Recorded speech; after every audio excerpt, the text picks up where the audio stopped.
नमस्कार। रउआ देखा तनी भोजपुरी न्यूज.इन और आज हमने के बानी जा बगावत खातिर हमेशा मशहूर रहे वाला जिला बागी बलिया में। और बागी बलिया के नाम सुनते ही जो जैसे रउआ के दिमाग में आवत हुई कि बगावत हो जा के हर लोगन के खून में भरा रहेला। और बगावत ऐसा ना कि खाली युद्ध के क्षेत्र में ही रहेला, जौना क्षेत्र में एजा के आदमी जाले उजा बगावत के एगो अलग सुर लिया देले। और यही बगावत के एगो बानगी देख हमारा संगे बारे सोशल मीडिया के इन्फ्लुएंसर और सोशल मीडिया प्लेटफॉर्म्स पर अच्छा अपन रुतबा जमावे वाला, अलग तरीका के बगावत करे वाला सोनू वर्मा एक्टर जी। और सोनू जी से हमने आज बात कर गए हैं कि जिंदगी के बारे में काफी तमाम चीज के बारे में बात कर जाए। सबसे पहले तो स्वागत करिए सोनू जी, बहुत बहुत स्वागत बढ़ाओ। बहुत बहुत धन्यवाद आपके देखने वाले जितने भी फॉलोअर्स और जहां भी सब्सक्राइबर हो उन सबको बहुत धन्यवाद। सोनू जी, काफी दिनों से मैं एक आपके फॉलोअर होने के नाते आपको फॉलो भी करता हूँ। अलग अलग तरीके से आपके वीडियोस और अलग अलग तरीके से आपकी रील्स भी हमें प्रभावित करते रहते हैं। तो इस तरीके की रील बनाना या सोशल मीडिया पे एक्टिव होना कहाँ से आपको प्रेरणा मिली उसकी? देखिए एक चीज कहा जाता है कि मतलब किसी को देख के सीखना बहुत वो होता है। तो हम लोग ने बहुत कुछ देखा है, बहुत इन्फ्लुएंसर को देखा था, हम लोगों को लगा कि हाँ यार हम लोग भी कर सकते हैं, तो हम लोग भी किया और अभी फिलहाल अच्छा अच्छा फल भी दिख रहा है। हम जब भी बातचीत शुरू करनी है तो हमने के बगावत के नाम लेनी है। जा बगावत के नाम काहे लेनी है? कहे से कि जब भी अगर कोनो भी लड़का शुरुआत कई चाहेला, चाहे पहले की अगर बात करें तो लड़का क्रिकेट के क्षेत्र में जाए में बड़ा मन लगावत रहे। आज की डेट में लड़का ज्यादा रील सोशल मीडिया पर जाए के जब सोचत रहे तो हमरा लगेला कि कहीं ना कहीं ओकनियों के अपने गार्जियन से, अपने घर वाला से बगावत करे के पड़ेला। यही खातिर हम शब्द जो सबसे पहले यूज करनी है वो बागी बलिया और बगावत के यूज भइला।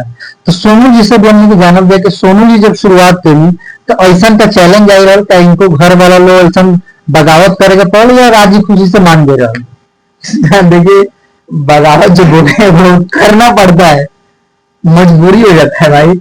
अगर मान लीजिए कोई अच्छा जगह से पढ़ के आया हो, घर वाले सोचे कि पढ़ लिख के नौकरी करेगा, उस बंदे के माइंड में ये है कि नहीं पढ़ाई से हट के कुछ अलग करना है, तो बगावत वाला सीन तो क्रिएट हो गया। और हमारे घर में भी यही हुआ, हम बाहर से पढ़े हैं, अच्छा से मतलब पढ़ाई भी हुआ है। और जब हम गाँव पे आए, कभी फिलहाल लॉकडाउन चल रहा था, लॉकडाउन पहले जब लोग वीडियो बना रहे थे मतलब पब्लिक नहीं था, जब तक तो था, तब इसी ने कि घर वालों को धीरे धीरे पता चल गया किसी और से कि आपका लड़का वीडियो बनाता है। तब घर वालों को रीजन है कि मतलब आता ना कल एक बचपन में आता ना पढ़ा लिखा का मतलब एक दिन तैयार वीडियो बनाया करते हैं। तो ये वाला सीन हम लोग के साथ भी हुआ था। तो हम लोग मतलब स्ट्रगल किए, हम लोग फिर भी किए।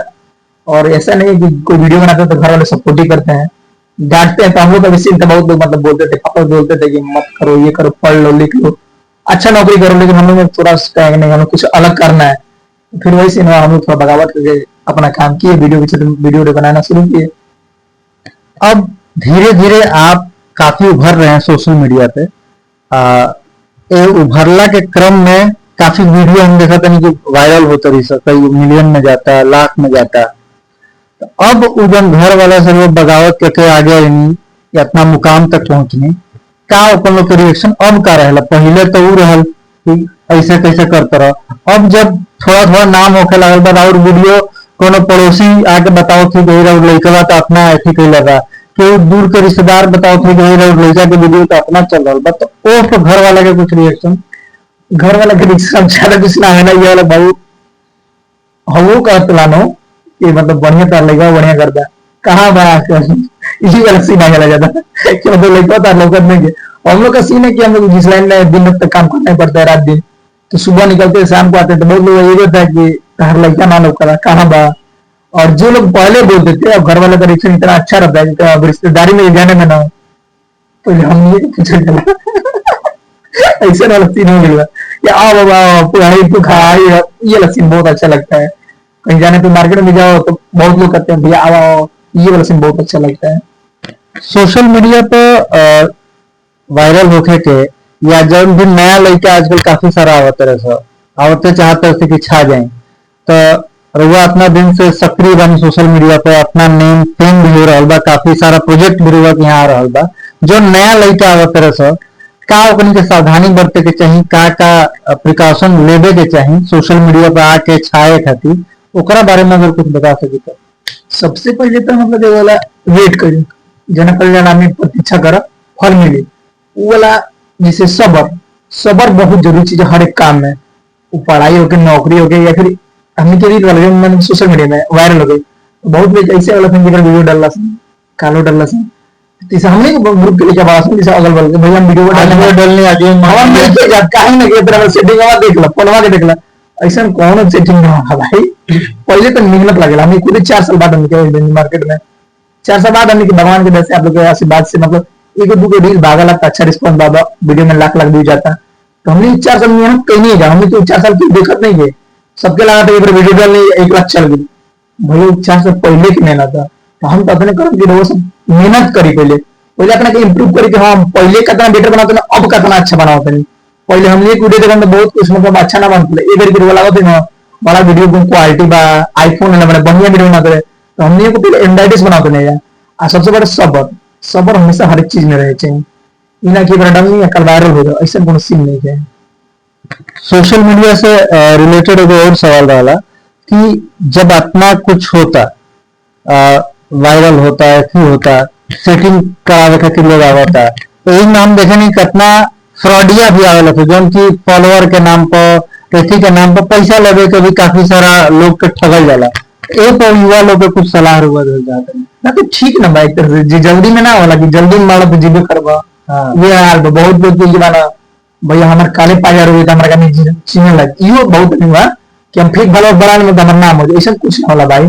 सबके उतार काम ही देखे, ये ना दिखावा वाला काम ना होला, एगो रियल फॉलोअर एगो रियल वाला फॉलोअर बहुत अंतर आवेला। इसमें ए में ना कर जाला कि दूसरा दुकानदार चलता है, जे फेक वाला दुकानदारी चलता आराम से, वो तो अरे एग्जाम में कोई रखेंगे जल्दी में तुम्हारा दावा में निपट ले। हाँ, तो भोजपुरी में कहावती कहला कि अकुताई के बुआ पति में सन, तो अगर बच के रहे के वजह से तो जैसे कि सब सोनू जी बतैनी है, और बड़ा अच्छा था कि हमारो नाम सोनू हो तभी हम लोग सोनू स्क्वायर हो गई बन गया एक तरीका से। तो सबसे महत्वपूर्ण यह सलाह रही कि जितना भी युवा लोग आ रहा बा सोशल मीडिया पर, चाहे कोनो प्लेटफॉर्म पर, चाहे ट्विटर पर, चाहे इंस्टाग्राम पर, चाहे फेसबुक पर, चाहे यूट्यूब पर, तो एक चीज के बेहद ही ख्याल रखी कि धैर्य रखी, पेशेंस रखल बहुत जरूरी बा, कि बिना पेशेंस के कुछ हासिल ना हो पाई। और रहुआ अगर कंटेंट में दम बा जरूर लोग देखी, कोनो सेटिंग है चाहे कोनो फेक फॉलोअर लेला के कोनो जरूरत नहीं है। आगे हमने की बात करबे सोनू जी से कि जो सोशल मीडिया के दुनिया बा काफी चकाचौंध भरी दुनिया रहेला, एमे आवे से पहले रोगा कुछ सीखले नहीं या बीच बीच में लागल कि कुछ सीखे के पड़ी हमारा काम और अच्छा कर पाए, तो का सीखनी का नया इम्प्रूव करनी वो तो नहीं बताए। देखिए हम इनके का तुम कौन क्लास के लेवल में अब आगे हम नहीं कर हमने क्या करना देख देख के सीखते नहीं जा।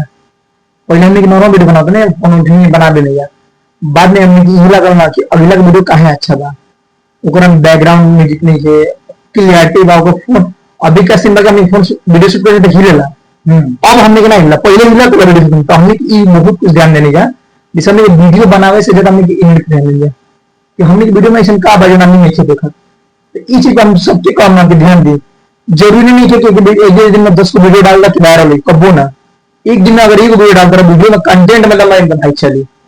हम शुरू से कहनी कि वीडियो में कंटेंट में दम रहे थे, ये ना कि एक दिन में 10 को वीडियो डाल दिए तो 10 में से 8 को वायरल हो जाए, ऐसा कौन चीज ना होला 10 ना वायरल हो। अगर एक वीडियो डाला अगर कंटेंट बढ़िया रही तो चली, जैसे हमने कभी फिलहाल एक दिन में 1 से 2 वीडियो डालेंगे, दोनों अच्छा रिस्पॉन्स है आप लोग कैसे बात से। तो हमने के काफी कुछ सोशल मीडिया पर कैसे रहेगा चाहे कैसे ही नहीं है एक बारे में बात भैला। यहाँ से अभी यहाँ के जो पेज बाटे जो काफी लोगन में चर्चा के विषय बन चुकल बा, द्वाबा वाले भैया, तो इ नाम कहाँ से आई, कैसे कर उत्पत्ति भइल, का दिमाग में रहल तो नाम के रखल गई, एक बारे में तनी बात करिए। जाओ। देखिए द्वाबा वाला भैया तो पहले नंबर तो बलिया जिला के द्वाबा से आवेला, सब केहू जानता। और बहुत आदमी ने यार द्वाबा कितना आवेला, तो हम बता दें कि जैसे हमने के माझी भाई ने जान के भैया माझी से लेके पूरा हल्दी तक ये पूरा द्वाबा में आवेला, और ओकर बाद ना द्वाबा वाला। और एक और हमने के खास बात है, 2 नदियों से घिरल बा के द्वाबा एहू से पुरानिया में कहला कि मतलब 2 नदी से घिरल तो द्वाबा वाला। और एक और चीज हम बता दें, द्वाबा का मतलब दबंगियो आवेला। एजे के दबंग आदमी नेता से लेके मतलब हर एक चीज दबंग आवेला। द्वाबा वाला पेज हमारा देने लगे रीजन में विषय भी दुर्गा पूजा चल रहा। हमने के पेज के 1 साल होके वाला भाई, 1 साल में 1 लाख फॉलोअर्स बढ़ रहा है। ये सब हुए सबके प्यार से बात से बात। एक रीजन ये बा कि हमने के पंडाल के वीडियो सबसे स्टार्टिंग में डालने जा, अब माता रानी के पास वीडियो चले लगा। हमें कुछ चीज अपना मार्केट में देखने वीडियो तो कॉमेडी बनाते नहीं जा, अभी भी बना दे जा, ये कुछ चीज देखनी ये सब क्यों वीडियो बनाते हैं, लेकिन यूनिक का करता क्यों इन्फॉर्मेशन नहीं खेदे, कौन चीज से रिलेटेड कौन जानकारी नहीं देते। मीडिया वाला काम बा अलग काम बा, जे कॉमेडी बना तो अपन अलग काम बा, जे लिपसिंग करता डांसिंग करता वो अलग बा। लेकिन हमने की रहे ना कि हमने के अपना मार्केट में कुछ अपना रानी के बेरिया कुछ अलग करेगा बा, तो हमने के अपन एक द्वाबा नाम से खोल देने जाके पहले हम सोच नहीं द्वाबा तो नाम सोच नहीं ना आपने।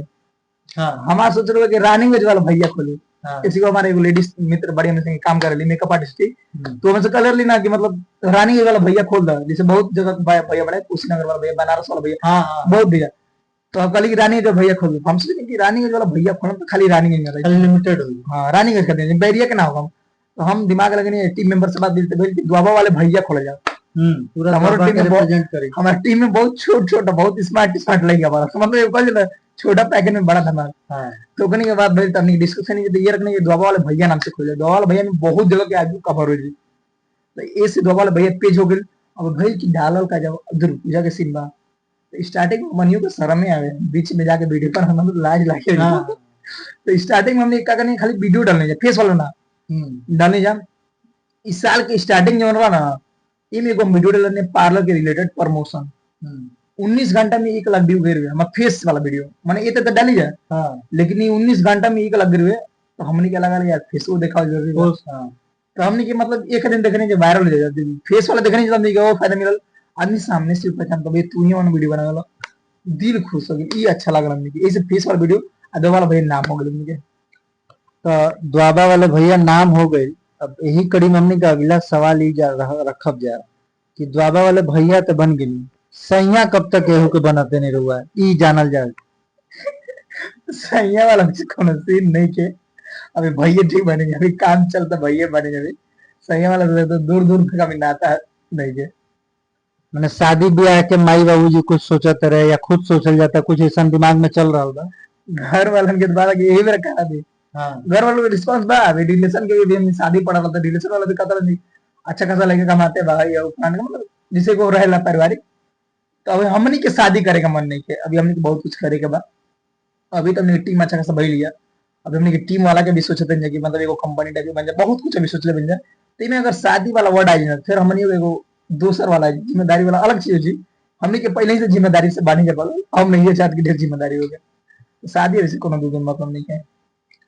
तो ये जो द्वाबा वाले भैया या बाकी भी कई और पेज और इंस्टाग्राम पर भी कितना आईडी हम देखले बनी अलग अलग क्षेत्र खातिर, तो ये सारा रहुए मैनेज करे नहीं, एडिट वीडियो एडिटिंग ये सारा कुछ खुदे करे नहीं कि अगर खातिर कुछ प्रॉपर टीम में रखले बनी? नहीं, हम लोग की पूरी टीम है, हमारी टीम पूरा शूट प्लस एडिट सब लोग करते हैं, हम लोग मतलब टोटल एक टीम वर्क होता है, अच्छा रिस्पॉन्स है पूरे टीम के साथ काम। जी बिल्कुल। तो जितने लोग देख रहे हैं उनके लिए ये भी एक है कि कैसे टीम वर्क से काम होता है, और बिना टीम वर्क के आप कुछ कर नहीं सकते, ये लोग सिद्ध कर रहे हैं। नहीं हो पाता है, जैसे क्या होता है कि टीम वर्क का रीजन ये होता है ना, अगर एक काम होता है ना तो होता है कि अपने कर लेंगे, वीडियो शूट के एडिट कर ले, लेकिन धीरे धीरे बाबा अच्छाइयाँ होती है, जब काम बढ़ता है ना तो टीम वर्क जरूरी होता है। आप कितना करेंगे, आप शूट करेंगे एडिट करेंगे क्या करेंगे, एक दिन में 3 वीडियो आ गया तो कैसे एडिट करेंगे, और सबको पोस्ट करना है डालना है, सबका रिस्पॉन्स हमारा एक दिन बाद आना चाहिए वीडियो, इसलिए टीम वर्क बहुत जरूरी होता है और आइडिया भी मिलता है। अब अकेले आप सोचेंगे, टीम है तो आपको थोड़ा थोड़ा ज्ञान देगी, आप उसको कन्वर्ट कर देंगे, अच्छा मिल जाएगा, ये भी जरूरी होता है टीम वर्क। बिल्कुल टीम वर्क बहुत जरूरी है। द्वाबा वाले भैया मैं देख पा रहा हूँ कि अभी द्वाबा में तो है ही, द्वाबा से निकल के अलग अलग जो बलिया के विधानसभा है, रसना है, बलिया है, सिकंदरपुर, फेफना, हर जगह पहुंच रहे हैं। तो बाहर कैसे रीच आपका पहुंचता जा रहा है, क्या कुछ हो रहा है या अपने आप लोग कांटेक्ट कर रहे हैं? नहीं, रीच तो हम एक मोबाइल वाले इस सब का एक कहानी बता देते हैं। अभी हम एक प्रमोशन किए थे मोबाइल शॉप का, सेकेंड हैंड रसड़ा किए थे। उनका सीन ऐसा था कि 3 दिन में 1 मिलियन, और मिलियन गया तो हमको फायदा ये हुआ, रसड़ा का तो हम किए करबे किए, गाजीपुर से हमको फोन आया, मऊ से फोन आया, सर छपरों से आया फोन। तो छपरा वाला हम लोग इसलिए डाल रहे हैं थोड़ा बारिश का मौसम है, जा नहीं पा रहे, लेकिन बहुत जल्द छपरा का वीडियो डाल देंगे। और ये गाजीपुर का वीडियो हम डाले दिए हैं, मऊ का डाल दिए, फायदा ये हुआ है, वीडियो वहां का बना था मऊ वाला, वो भी 8 लाख मतलब 1 मिलियन पार हो गया है 5 दिन में, वो भी मिलियन में गया है। तो जब अच्छा रिस्पॉन्स है तो सामने से डायरेक्ट फोन आ रहा है, अब बहुत जगह से फोन आ रहा है और बहुत लोग का पेंडिंग में पड़ा है। अब हर जगह हम लोग जा नहीं पा रहे हैं, बारिश का मौसम है, लेकिन ये अच्छा कि पब्लिक का प्यार है, हर जगह से कॉल आ रहा है, बहुत अच्छा लग रहा है हम लोग। चलिए, भोजपुरी न्यूज भी यही चाहेगा कि आपके जो फॉलोइंग है, आपका रीच है, वो केवल द्वाबा तक ही ना सीमित हो, बलिया तक ही ना सीमित हो, पूरे भारतवर्ष तक फैले। मैं तो कहूंगा कि नेपाल सहित, भूटान सहित जितने अपने ये हिंदी भाषी टाइप के देश हैं वहां तक पहुंचे और आप आगे बढ़ें। बहुत बहुत शुभकामनाएं, ऐसे ही आगे बढ़ते रहिए। बहुत बहुत धन्यवाद। धन्यवाद।